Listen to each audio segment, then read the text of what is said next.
so welcome everybody. Welcome back to Learning for All, and welcome back Jeremy, because he spent some of the summer in Edinburgh, which was lovely. While he was there, of course, I went to one of his shiurs and his sessions, and said immediately afterwards, you have to come and do a session for Learning for All, and you did.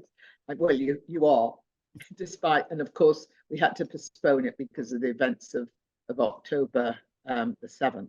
But we're delighted that you're back with us, Jeremy. And I know you teach and curate at Hadar, but you seem to do everything there. So you can always say a bit more if you want, but every time I read, you seem to be doing something else and something else. I think it's a mazel tov that you got the PhD in Talmud at JTS. Maybe I just can't think what it stands for. Jewish? Theological Seminary. Yeah. Oh, of course. Okay. Yeah. So mazel tov. And you're alumni of the Conservative Yeshiva in Jerusalem, which I know well, which is on that corner of the road, the big yeshiva, and many people I know who've gone there. So so Jeremy has quite an eclectic background, and that suits everybody. Who we have quite an eclectic audience. Yeah, well, that's how it should be, because the idea of these series is that it's learning for all. Everybody should be able to access the Torah in some form or another, and we should all see that it's not only should be accessible to everybody, but it can be used by everybody too. There's parts of the Torah relevant to everybody. And so today, we're looking at, who put together, which rabbinic authorities put together the Mishnah and the Gemara and the Mishnah, the Talmuds, and who were the most important sages of each generation. And as a recent Gemara student, I can't wait, because it's a bit like Isaac said, you really wonder who some of these people are. And I get muddled with where they come from, because they don't say when you go through the Gemara necessarily, this person's like 20 years older than that person, or in a totally different generation.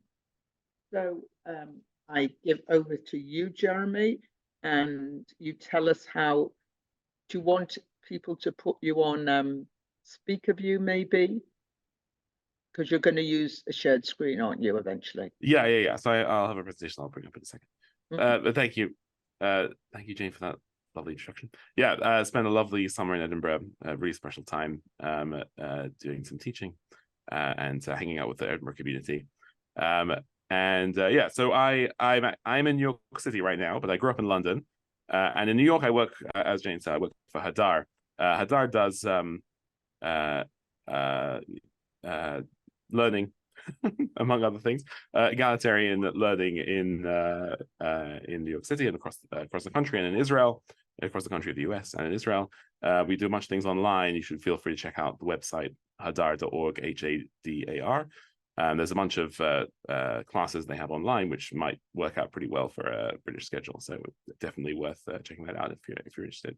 And I'm happy to answer any questions about that. You can email me. My email is going to be in the presentation in a second.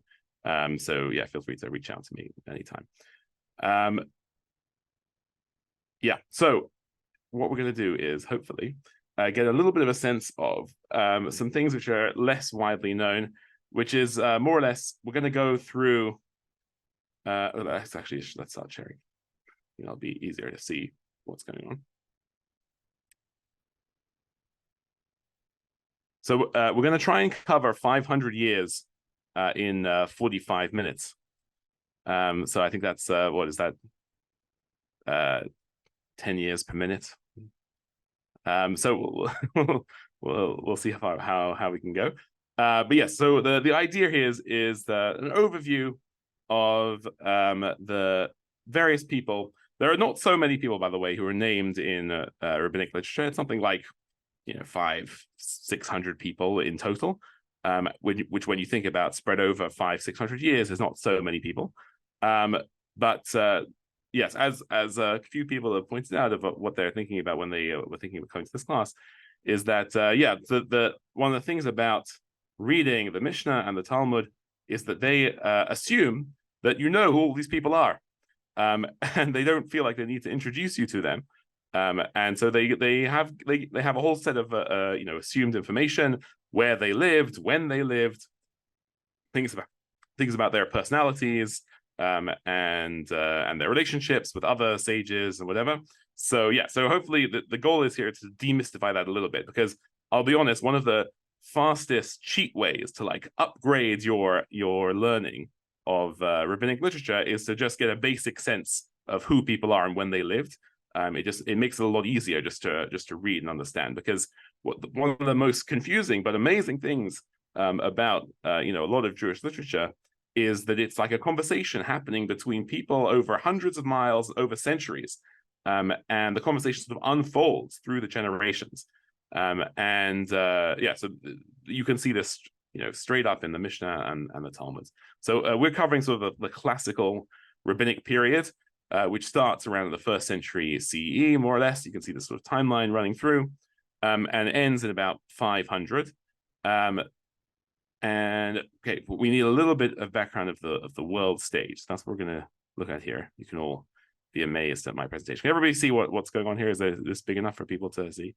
Feel free to like hand around the computer if that's also helpful. Like it's no, it won't bother me to have the computer moving around. Jeremy, we've got a huge screen here. You've got a huge screen. Oh, wait, amazing, great, excellent. Like a huge television. I've only got the little computer. Oh, got it. So I'm seeing little, but you're seeing big. Amazing, even better. Okay, so this is there's basically 2 periods that we're talking about here. The first period is actually let's bring this up as well, and we'll see. Oh, I didn't know you could do that. Hang on. There we go. That's better. So the first thing is that just a quick glossary of terms here, which is to say that I'm going to switch between a bunch of different words for the rabbis, the people that we're talking about. It'll be rabbis, it'll be chachamim, it'll be sages, masters. I don't know. I may switch between a bunch of different terms, just so you know that's what we're talking about. And it splits. The chachamim are split into 2 eras, 2 periods. The Tanaim, who are the early period, the rabbis of the Mishnah and other early rabbinic works. For example, the Tosefta and the Mechilta are 2 examples of them. And then after the Tanaim are the Amoraim, who are the rabbis who feature heavily in the Talmuds and the later works of Midrash, like things like Bereshit Rabbah and other things like that. And also the kind of things that we'll be talking about, just to also make sure we're all on the same page here. Apart from the works of Midrash, which there are a whole bunch, which I'm not going to talk about too much, really the main thing we're talking about is the Mishnah, which is the earliest code of Jewish law, or the earliest collection of Jewish law. Whether it's a code is a bit up for grabs. And then it sort of has a companion volume, which is called the Tosefta. And then after that, there are 2 Talmuds. There's an earlier Talmud that was made in Eretz Israel, in the land of Israel, from about the 4th century, late 4th century, early 5th century, mostly late 4th century. And for some reason, this Talmud is called the Talmud Yerushalmi. I have no idea why it's called the Talmud Yerushalmi, because it has nothing to do with Jerusalem whatsoever. In fact, at the time, Jews were banned from living in Jerusalem. So I don't know why it's called Talmud Yerushalmi. It comes from the Galilee, and often it's called the Talmud of Eretz Israel or the Talmud of the West, because if you're in Babylon, the West is Eretz Israel. But nonetheless, it's called the Talmud Yerushalmi. That's what we're going to call it, even though I don't know why that should be the case. And then there's the later Talmud, which is the Talmud Bavli, which is more like 7th century, 6th century, 8th century. It depends on who you ask. You'll get a wide range of answers. And this comes from the area that the Jews call Bavel, which is itself an interesting term, because the Babylonian Empire has been destroyed and extinct for about 1,000 years, but they still call the place that they lived Babylon, in part probably because of the biblical allusions to the Babylonian exile.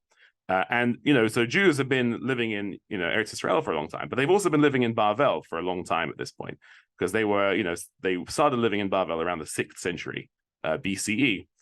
So when we're starting talking about the 1st through the 5th century, Jews have been living in Bavel for 500 to 1,000 years, living their Jewish lives.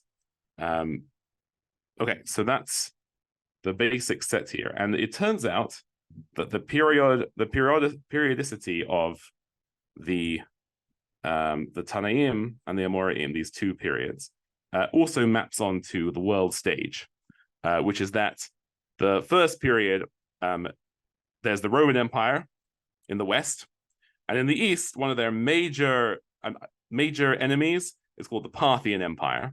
The Parthians are sort of Hellenistically influenced, but they covered a lot of the area, which is, you can see, Babylon and sort of Persia.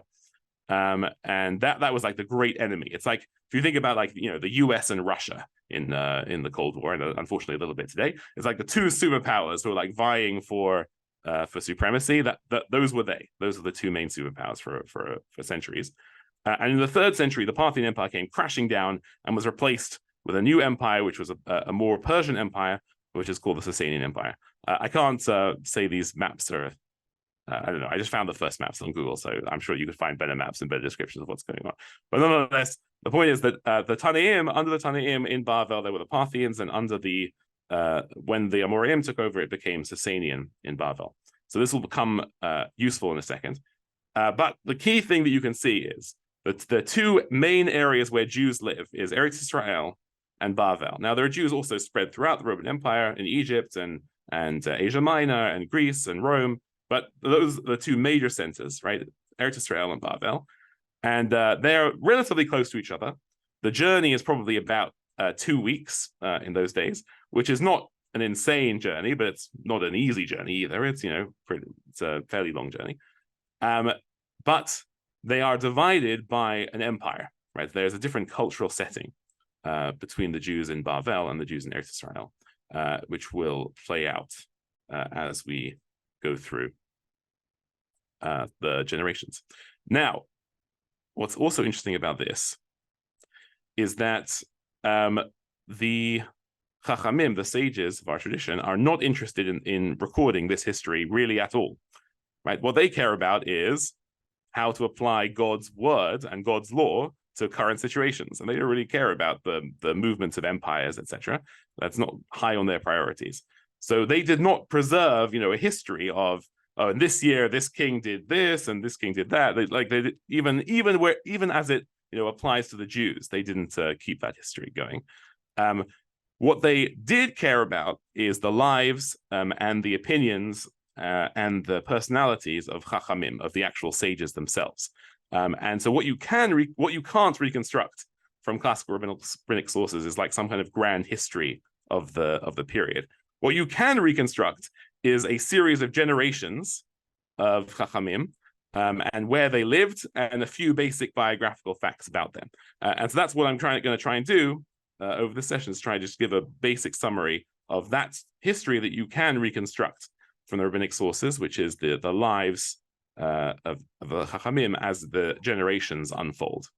Okay, generations meaning like if you're so I've got these generations split into Tanaim T and Amoraim A. So if you're like T1, then you might be the teacher of somebody in T2, and if you're T2, you're the student of somebody in T1. So that's like, it's not necessarily father-son, it's teacher students generations.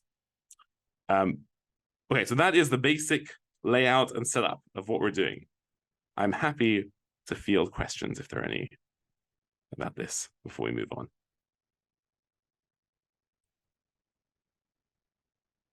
Okay, we can also move on. That's also fine. Great. So let's go on. So now we're gonna start moving into the rabbinic period. So we're going to start with the sort of mythical period, which is known as the Zugot, the period of the pairs. And this covers, these people are not very famous. They're not very well known in the Mishnah itself. They appear prominently in Pirkei Avot, right? One of the only sections of the Mishnah that sort of thinks about history in a way, the history of the rabbis. But they barely appear anywhere else. And they don't really have any independent verification of these figures from any other source. But nonetheless, the sources preserve that there were the president and the vice president, called the Nasi and the Av Beit Din, of the Sanhedrin, of the great legal council that met in Jerusalem during the temple period. And so the Mishnah remembers the names of these people in pairs as president and vice president: Yosef ben Yoezer, Yosef ben Yochanan, etc. The one exception of there's no outside verification of who these people are. The one exception is Shemaiah and Avtalion, who appear to be mentioned by Josephus, the Jewish historian who lived in the 1st century. He wrote in Greek, he called them Semeas and Polion, but that seems to be Shemaiah and Avtalion in Hebrew. So those people, those two lived during the reign of Herod, King Herod the Great, in the 1st century BCE and CE. But so this sort of covers the time from the Hasmonean period through the Herodian period. And the last of the Zugot, the last of the pairs, become a bit more famous because they are, on the next slide, Hillel and Shammai. Right, they're the last of the pairs. Hillel is the Nasi, is the president, and Shammai is the vice president. And they lived before the destruction of the temple. But they were also, this is the first generation of Tanaim, really. And some of the first generation lived through the destruction of the temple as well. Hillel and Shammai, also there are houses that are named after them. There's Beit Hillel and Beit Shammai. Now, Hillel and Shammai actually pretty rarely appear in the Mishnah and in rabbinic literature in general. They're not commonly mentioned. But Beit Hillel and Beit Shammai are all over the place. They're very, very common. They're houses. Now, also, it's not totally clear what a house means exactly. It could be a school. It could be that they're descendants. It could be that they're, they're the household. It's not totally clear what that means. And in fact, sometimes it's on record that Beit Shammai disagrees with Shammai.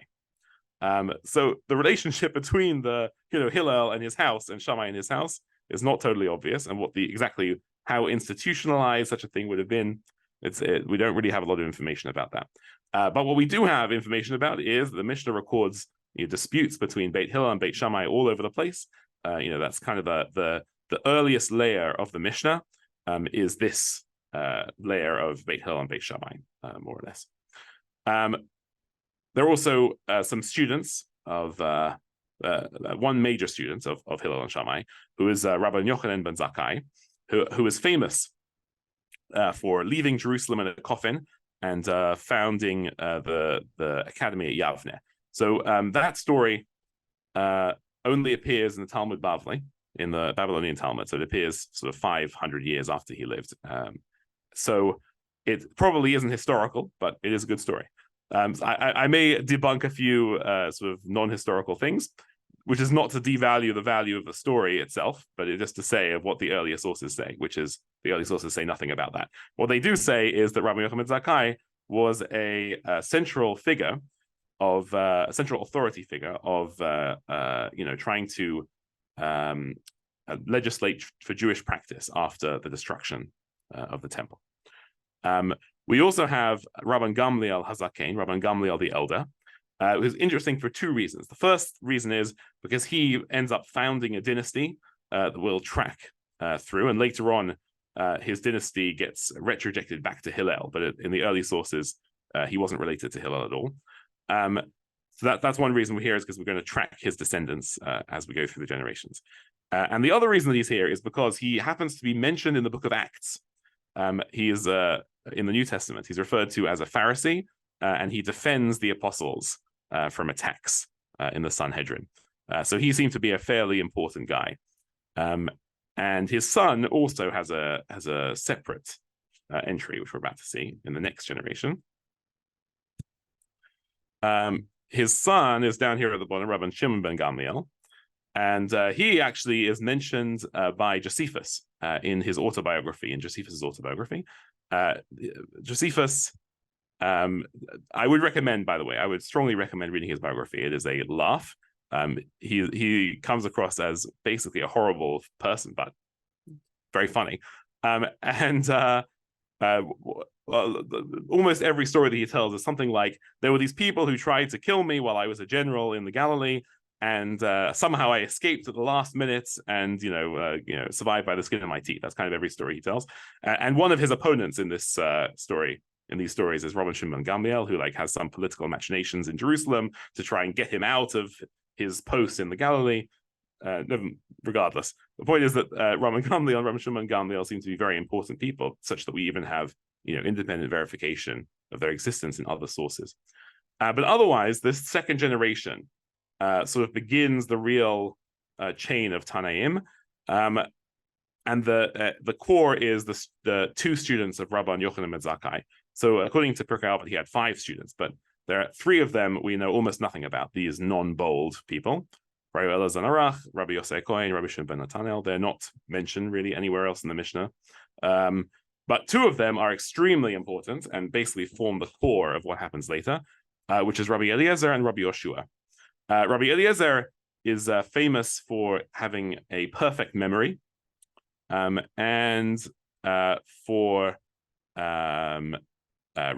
later on he gets famous also for refusing to say anything he hasn't heard from his teacher. So he's not like a creative type. He'll just tell you what he heard. He won't generate new ideas. And Rabbi Yoshua, both of them actually, Rabbi Eliezer and Rabbi Yoshua, later in literature, they get a reputation for doing magic as well. So these are larger than life characters that form the second generation of Tanaim. And Rabbi Eliezer and Rabbi Yoshua are all over the Mishnah. They're very commonly quoted, to the extent that they don't even include their fathers' names most of the time when they're quoted, right? So when they're introduced in Pirkei Avot, they're called Rabbi Elazar ben Hirkanos and Rabbi Shua ben Chananya, but in the Mishnah, they don't normally have that last name. They just have their father's name. They just have Rabbi Eliezer, Rabbi Shua, as if you were supposed to know exactly who they are. And one of the reasons that we're supposed to know exactly who they are is because of their extremely famous student, who was Rabbi Akiva. So Rabbi Akiva is now the next generation. He was the student of both Rabbi Eliezer and Rabbi Yoshua. And he had some colleagues as well, such as Rabbi Ishmael, Rabbi Tarfon. This is the generation which is normally called the generation of Yavne, because there are traditions about them sitting in a vineyard at Yavne, which in the Babylonian Talmud, this becomes, this is understood to mean a vineyard in the sense of rows of chairs in the academy. But that seems to be describing the Gaonic academy from Middle Ages, the early Middle Ages in Iraq, and is not describing the way the Tanaim actually learned. Because it seems that actually we're going to see how this plays out a little bit.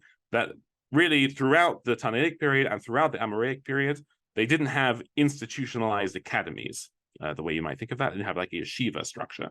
They had masters and students, sort of a disciple circle. So one master would be very famous, like Rabbi Eliezer, Rabbi Yoshua. They would be famous. People would go out to seek them and learn from them and sort of apprentice with them. And Rabbi Akiva did that to his teachers.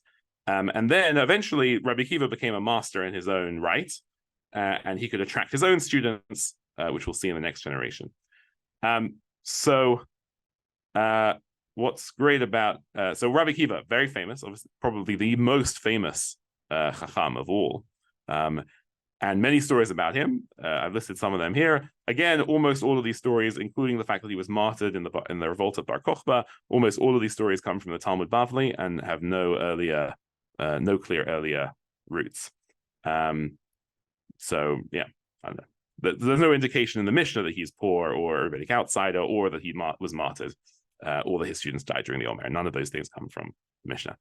The Mishnah does talk about the Mishnah and the Tosefta, they talk about some of his family members and some other things about him. But certainly everybody thought that Rabbi Akiva was a brilliant student and a brilliant teacher.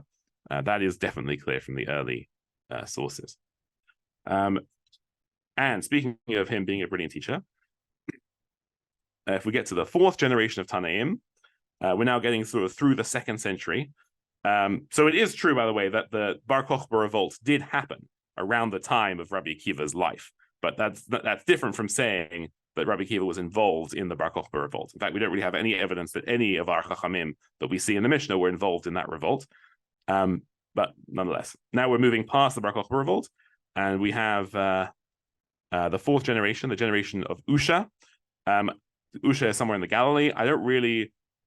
I'm not sure it's actually clear that all of these people lived in Usha, but for some reason we call this the generation of Usha. And mostly this generation is the 4 students of Rabbi Akiva, which is Rabbi Meir, Rabbi Yossi, Rabbi Yehuda, and Rabbi Shimon. And the idea is that they all teach, the Mishnah that they learned from their teacher, Rabbi Akiva. And they teach it in slightly different ways because they heard it differently or they interpret it differently. And so, they're known, they have the sort of known personalities, like Rabbi Meir is known to be the most strict, the most strict authority. And Rabbi Shimon is known to be the most lenient. And Rabbi Yehuda also has the distinction of being the most commonly quoted sage in the entire Mishnah. And this is where, like, these 4 people, at least one of these 4 people appears on almost every single page of the Mishnah. We would not have a Mishnah if it weren't for these students of Rabbi Akiva, right? So in other words, the early tradition sort of gets funneled through Rabbi Eliezer, Rabbi Yeshua. They funnel it to Rabbi Akiva. Rabbi Akiva then teaches these 4 students. And that's really, that interaction is what creates what we know of as the Mishnah. Then we get to the last generation of Tanaim. And this is where I have sort of more to say in some ways and more, controversial things to say, because it's the area of my research. So I have opinions about this in ways I don't have opinions about some of the other things. So if I say something surprising, I'm happy to talk about it later. But this is the last generation of Tanaim, which is the last people sort of mentioned in the Mishnah. And there's a whole list of here. The most important, the most famous was Rabbeinu HaKadosh, our holy rabbi, also known as Rabbi or Rebbe or Rabbi, a bunch of different ways of saying his name. And he is known in the Bavli by the name Yehuda HaNasi. But there's no indication in Eretz Israel that was his name. That's part of my research. So, and in fact, in Eretz Israel, his name was not recorded. So I'm just going to call him Rabbi, as the early sources do. But he is the most important teacher of this generation by far. He learnt with Rabbi Shimon when he was young, and possibly some of the others of the previous generation.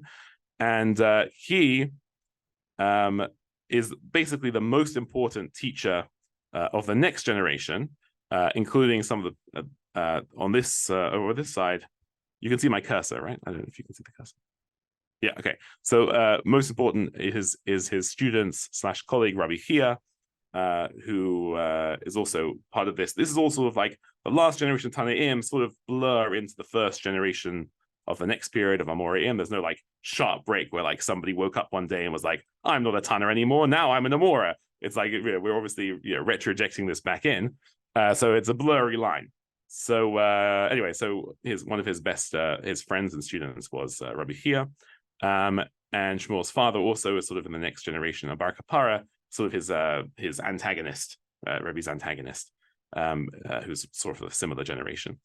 And he also has interactions with some of these other people, many of which are sons of the sages of previous generations. So you can see here Rabbi Yossi bar Rabbi Yehuda. We just saw Rabbi Yehuda in the last generation. That's Rabbi Yehuda's son. Rabbi Ishmael bar Rabbi Yossi. We just saw Rabbi Yossi in the previous slide. That's Rabbi Yossi's son. And Rabbi Elazar bar Rabbi Shimon's son. So Rebbe interacts with a lot of the sons of the previous generation. And you'll also find in like more traditional chronologies that his father was Rabban Shimon ben Gamliel, who is the descendant of that Rabban Gamliel we talked about, who was mentioned in Acts. In fact, it's impossible that they're father and son originally. It's only the Talmud Bavli again that thinks that they are father and son. If you actually look at their earlier footprints, they disagree with each other all the time in the Tosefta, and that would be completely inappropriate for the father and son. So just for a son to just straight up disagree with his father, totally inappropriate. It's impossible that was their relationship. And so they were actually colleagues historically. But nonetheless, that's another colleague of Rebbe who was a son of a sage from the previous generation. The other interesting thing that happens in this generation of Tanaim is that so far we've been talking about Eretz Israeli people basically entirely. Now we start to see some Bavli people from Bavel showing up. That's particularly Rabbi Natan, is famously Babylonian. Rabbi Chia also is famously Babylonian. And Shmuel's father, we'll see Shmuel a little bit later, was also Babylonian. Shmuel's father, by the way, in brackets there, his name is Abba bar Abba, as in daddy, son of daddy. You'll see that more or less everyone and their father was called Abba in this period. I don't know why, but it was a very popular name. Anyway, so Rebbe is the first person who really has this like large interaction with Babylonian authorities. There seems to be like a big transfer between the two centers here, between Eretz Israel and Bavel. Now that we've got to the end of the Talmudic period, oh yes, the other thing to say about the Talmudic period is that Rabbi is credited with the editing of the Mishnah. It is basically impossible that he did that because he is mentioned in the Mishnah, and so you can't really edit a book that you're in. It's just not really possible. So it can't be that Rebbe edited the Mishnah. And I have a whole chapter of my dissertation, which I'm happy to point you to, about why it's impossible that he did it, and why the early authorities didn't think that. But nonetheless, he has been credited with the editing of the Mishnah. And I think what that's getting to is the entire tradition of the Mishnah and of the Tanaim goes through him, and then from him goes to his students in the next generation. So in other words, he is the most important teacher at sort of the close of the Talmudic period. And in that sense, like we wouldn't have a Mishnah at all if it weren't for the Torah that he taught. But that's different from saying that he like created the Mishnah, redacted the Mishnah, or whatever you want to say.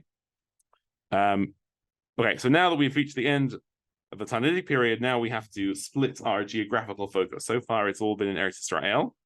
But now, this is where we split into two centers. So we're going to start going down. Hang on, I'll show you. So you can see these two branches. The green branch continues Eretz Israel, and the blue branch continues, goes into Bavel. So we're going to first chart the Amoraic generations in Eretz Israel, and then we're going to come back to Bavel. So as I said, well, the major thing that happened around the time of the fifth generation of Tanaim and the first generation of Amoraim is the main enemy of Rome changed, right? It used to be the Parthians, and then it became the Sasanians. But the other major thing that happened is that Jews became citizens of the Roman Empire, which starts in part a process of urbanization. So throughout in the Mishnah, it seems clear that the Jews are living in small towns and villages, and as the Amoraic period continues, they move more and more into cities in Eretz Israel. And you can sort of see that through the generations that we'll chart here. So here are some of the first generation Amoraim. Most of these are students of Rebbe. Rabbi Chanina, Chizkiah, and Yehuda are the sons of Rabbi Chia, who is a student of Rebbe. Rabbi Yanai is a student of Rebbe. So you can see like his footprint is very keenly felt. And there are also a few others. And some of these early figures also appear in texts that we think are Tannaitic. For example, Rabbi Huda Nasiya appears in texts that we think of as Tannaitic. But yeah, so this is sort of that we've now sort of moved to a new period where these people are sort of teaching the Mishnah, but they don't feel like they're in the Mishnah very much anymore. They don't really take a part of the Mishnah. They can't really change the Mishnah so much. The Mishnah sort of started to become a bit more fixed, but they can teach it, and that's as we move into the Amoraim. Okay, so then we get to the second generation, who are students of the prior generation. So the most important by far in the second generation is Rabbi Yochanan and Rabbi Shimon ben Lakish, or also called Reish Lakish. These are the most important sages, maybe of all time in Eretz Israel, but certainly in the second generation. And their influence is going to be felt for quite a while. Rabbi Yochanan. So there's a great story about them in the Talmud Bavli about how Reish Lakish was bathing in a river, and Rabbi Yochanan thought that he was a woman and wanted to marry him, but then it turned out that he was a man. So he said, "Hey, why don't you be my chavruta instead?" And they have this whole loving chavruta relationship until eventually they insult each other, whatever. So again, that's all in the Bavli, but certainly these figures are incredibly important. And they start to move into the cities of Eretz Israel for the first time, like Tiberias and Sepphoris and Caesarea. And there are also some others like Rabbi Elazar, Rabbi Shimon Levi, but yeah, this is the second generation Amoraim. Rabbi Yochanan is the towering giant, followed by Reish Lakish. Okay, then we're going to move on. So we're moving into the moving towards the 4th century now, and these are mostly students of Rabbi Yochanan. So you can tell sort of someone's footprint in the generations by how many students they have that are in our sources. And here he has a lot of students like Rabbi Abahu, Rabbi Chia bar Abba, Rabbi Zera, Rabbi Asi, Rabbi Ami. These are all students of Rabbi Yochanan. And this Rabbi Huda Nasiya also is the grandson of the Rabbi Huda Nasiya we saw before. Around this time also, this Rabbi Huda Nasiya started claiming to be a descendant of that Rabban Gamliel we saw way back when in Acts. So his sort of dynasty sort of continues into the Amoraic period as well. The other thing that happens during this time is that synagogues become an increasingly important part of the life of rabbis in Israel and Jews in general, but specifically rabbis, right? Because the rabbis at this time, they were not rabbis of shuls; they were just rabbis in the sense of legal experts, and they had sort of a testy relationship with shuls most of the time. But it's in this generation where they start to like really interact with shuls in a big way, and have tensions with shuls they don't think are doing the right thing. The right kind of practice. So that takes us into the 4th generation. So this 4th generation is really the core of the Talmud Yerushalmi. In a sense, like most of these figures appear on almost every single page of that earlier Talmud. That's Rabbi Yossi bar Rabbi Bun, Rabbi Yossi, and Rabbi Yonah, particularly. They appear on almost every single page. Rabbi Yirmiyah is also great because he is known in the Bavli to be an extreme nudnik and asking annoying questions. It's always nice to know that those people are not new. To the extent he almost gets kicked out of the Beit Midrash. This is where like the Talmud Yerushalmi really starts to come together. Most of the Talmud Yerushalmi goes through this Rabbi Yossi and this Rabbi Yonah. They're the central figures here. But also Rabbi Yossi bar Rabbi Bun, and there's also the sort of contacts with Bavel. His father, we're going to see later, is called Rabin or Rabbi Abin or Rabbi Bun. They're all different versions of the same name, and he was one of the people who went back and forth from Eretz Israel to Bavel, and his son actually loved Bavel. He had a strong pro-Bavel leanings, Rabbi Yossi bar Rabbi Bun. So you can see these are not sort of isolated centers. There's a lot of interaction between the two Jewish communities. Okay, and finally we get to the last generation of people that are referenced in the Yerushalmi. There aren't so many of them, but they appear pretty regularly, and this gets towards the end of the 4th century. We know this is the end of the Yerushalmi because the Yerushalmi has the last historical event mentioned in the Yerushalmi is when the Emperor Julian tried and failed to rebuild the temple. Basically, there were a bunch of Roman emperors who were excited about Christianity, and they were not very kind to Jews. Julian was not excited about Christianity. He wanted to return Rome to its original pagan roots, and he therefore, part of that policy, it seems, he proposed to rebuild the Jewish temple. And apparently the project started. It's not totally obvious why it ended. Maybe he ran out of money. And that is the last, the last pagan Roman emperor, and B, the last historical event mentioned in the Yerushalmi, which means the Yerushalmi has to come from around then. That was in the 360s. And the Yerushalmi doesn't know that the whole Roman Empire is Christian. That happens in the 5th century. So it has to be between those two events. Otherwise, it would know that it would refer to the Romans as Christians, which it doesn't. But it does know about Emperor Julian. So you could basically the Jews in Eretz Israel at this time are living in an increasingly Christianizing world, where more and more of their neighbors are changing from pagan to Christian. And the period of the Moraim in Eretz Israel ends here. It's not totally clear why periods end, but certainly there's no more Yerushalmi after this. This is the end of the Yerushalmi. The Midrashim continue a little bit longer and have some of the later sages. So basically the 5th generation is the last generation of the Amoraim in Eretz Israel. So now that we've charted that through, we're going to go back to Bavel. Okay, and we're going to remind ourselves that Rebbe in the last generation of the Tanaim had a bunch of Babylonian connections. One very important Babylonian connection was his student Rav.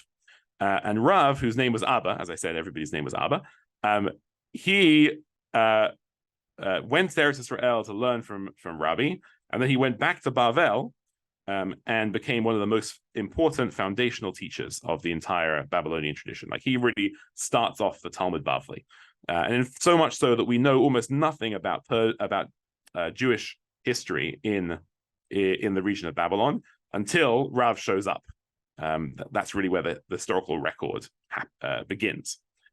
And Shmuel also is his main colleague / rival. And Shmuel, again, these people are so important, they barely need names, right? He just is called Rav, which is just the way the Babylonians said the word rabbi. They cut off the last syllables. They just said Rav. That's all he is. He's just the Rav, in the way that some even modern figures have that, in some circles have that epithet. And Shmuel, he's not a rabbi, he's not anybody, he's just Shmuel, right? Like, he's so important, you don't need to say anything else apart from the fact that he's Shmuel.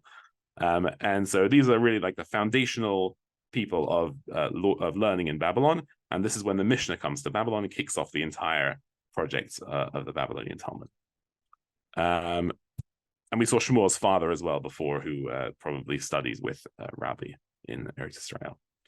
And then we get to sort of Rav and Shmuel's students. So the Jews mainly lived in an area called Babylon, which turned out to be also the capital of the Sasanian Empire, a place called, I'm going to say it wrong, Ctesiphon, I think is what it's called, which is like very near to Old Babylon, but not exactly Old Babylon, and pretty near to Old Seleucia. The Seleucid Greeks had their capital, but not exactly Seleucia, whatever. Anyway, they ended up being like right in the center of the Persian Empire, and the administrative center of the Persian Empire.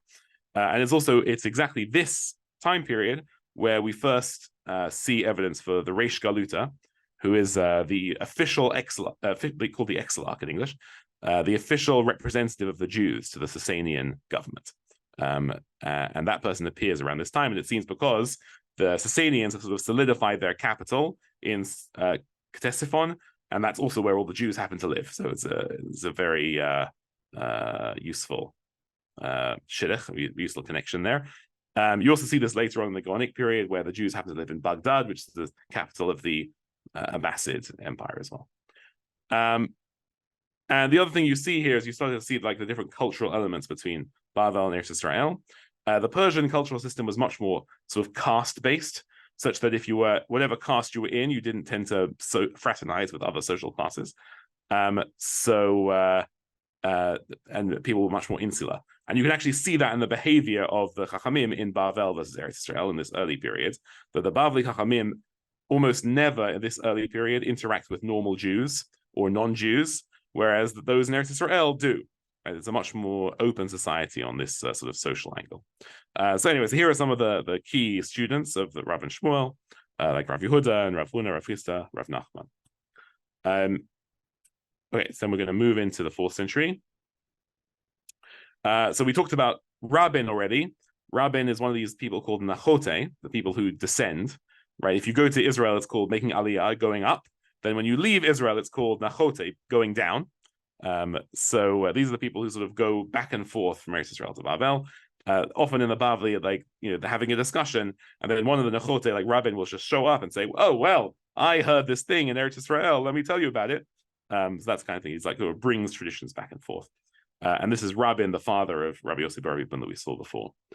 So you can see again, there's like strong contacts between the two centers.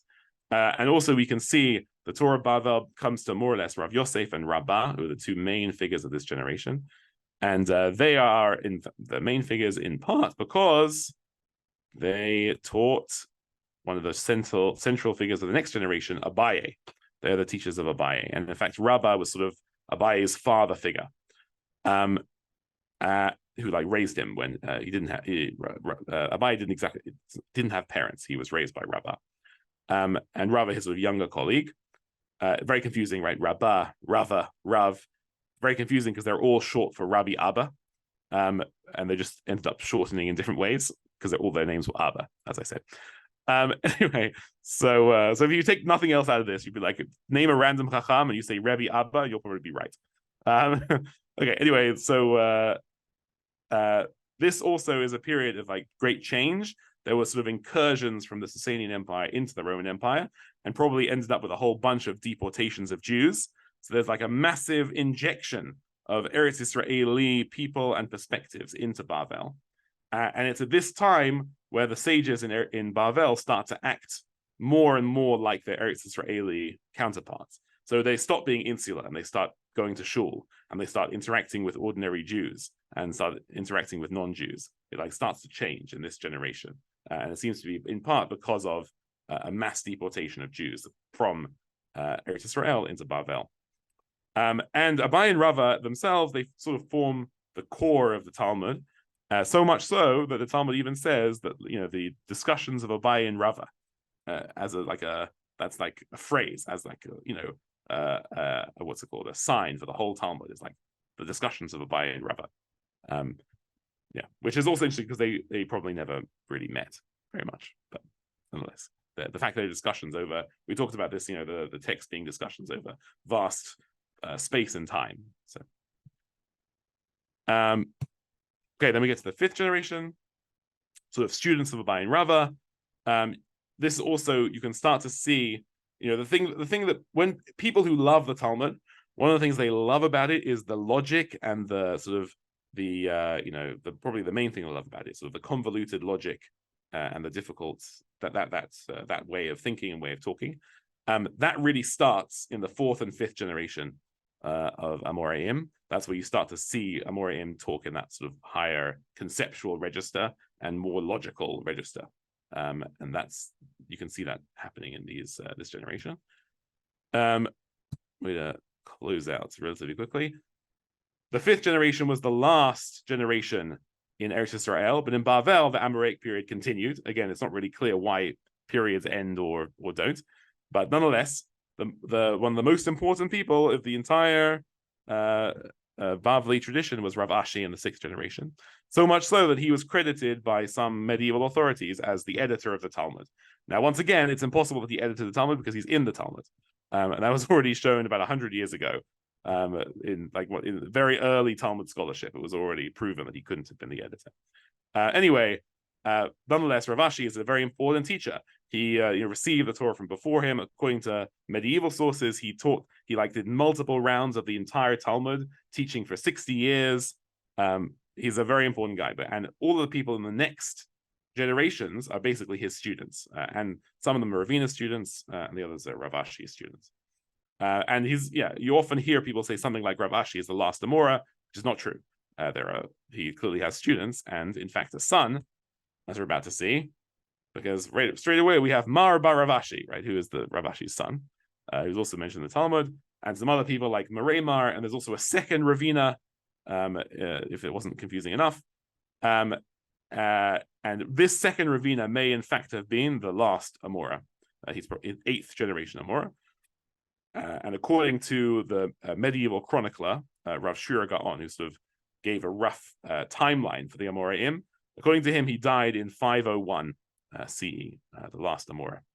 So why did the period of the Amoraim end? We don't really know. One possible reason is because it may have been around this time that the disciple circles of the earlier time sort of morphed into academies, became more institutionalized. And that might be sort of the end of the people considering themselves to be sort of Amoraim in the old sense.